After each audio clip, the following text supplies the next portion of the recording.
Police narrow their search for anyone involved in the baffling disappearance of Angela Rabotte. After looking closely at Daryl Campbell, the father of Angela's child, he's cleared. Cops now have this man, Charles Outlaw, under the microscope. Well, as a homicide detective, we're lied to almost on a daily basis. So the number one thing that really stood out to me was the fact that he just couldn't get a story completely straight.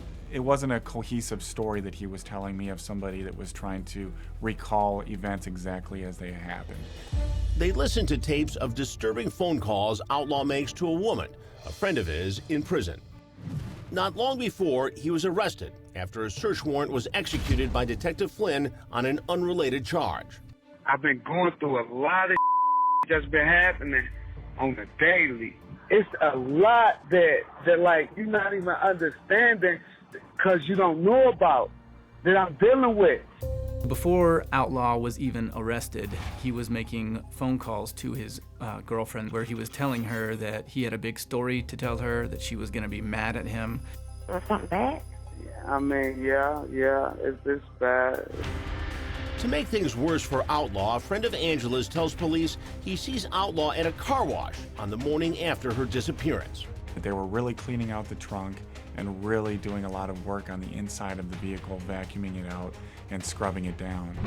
It was a Dodge Dart, the same car he told police in which he was driving with Angela. But here's the problem with that. Charles was driving a rental car.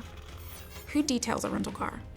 To take a rental car and to have it detailed at such a great length was very suspicious. Then, a tragic development in the case 6 days after Angela goes missing. A team of city surveyors makes a gruesome discovery in a field 5 miles from where Charles says he parked and left Angela in the car. It's Angela, dead in the tall grass, killed with a single shot to the back of the head. A group of workers came to the property here to work, and as they parked their vehicle right here and walked about 20 feet back onto the property, they discovered Angela's body laying in a group of pine straw. Angela's family and friends are inconsolable. We're all hysterically upset. Even without confirmation, we all know.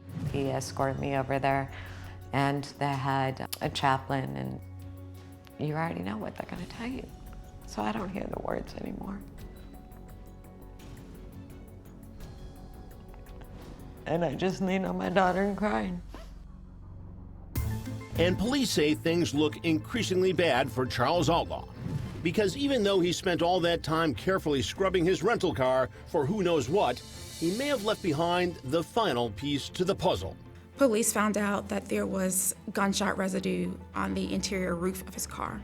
A gunshot had gone off inside the vehicle. But is it enough to get a confession? To really drive in that final nail, police will have to go undercover. Remember that woman Outlaw was already talking to on the phone while she was in prison? She's out now, and Charles Outlaw is in jail on a charge unrelated to Angela's disappearance. This time, investigators get her to visit him behind bars, and she's wired. In that conversation, he doesn't come out and audibly say what happened. Mr. Outlaw was a paranoid person, as you can imagine most drug dealers are. He was worried about law enforcement, worried about being recorded, so he wouldn't say anything out loud, but what he would do was take pauses where, according to his girlfriend, he would act out and mouth to her what exactly happened. And it's a shocker. That handgun Angela carried for protection, police say it may have had the opposite result. What he said to her was that they were driving in the car. They were arguing. She pulled a gun. I don't believe that he thought she intended to use it, but she was somewhat of being a tough girl, which she was known to be.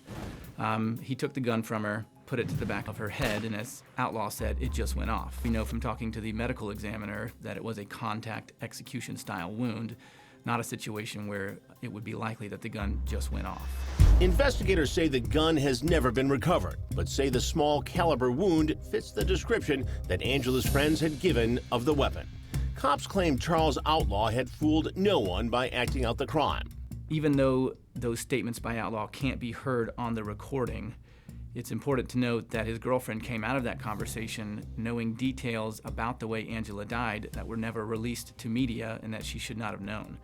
She knew exactly where on Angela's body the gunshot occurred, where the wound was. Outlaw told her that he was surprised that there was very little blood, which would have been correct with that kind of wound. The outlaw described to her that Angela, after being shot, just slowly slumped forward, which is exactly how the medical examiner said it would have happened. Prosecutors put their case together, and Charles Outlaw was arrested and charged with the murder of Angela. Malice murder, felony murder, aggravated assault, possession of a firearm during the commission of a felony, and concealing a body. But the case has one more big stumbling block. In a huge disappointment for Angela's bereaved family and friends, testimony is barely begun before the judge declares a mistrial. It was an audio recorded statement of Mr. Outlaw where something that he said that some jurors may have thought negatively impacted his character. One or two words here did make it in, and ultimately I think the judge made the right call in granting the mistrial. Incredibly, the prosecution gets this case to trial again in only 7 days in front of a new jury. 5 days later, that jury writes the end of the story for a defendant who could never get his story straight to begin with. We uncovered a message that he had sent to someone saying that he was going to beat these charges because he was capable of selling fairy tales to Cinderella.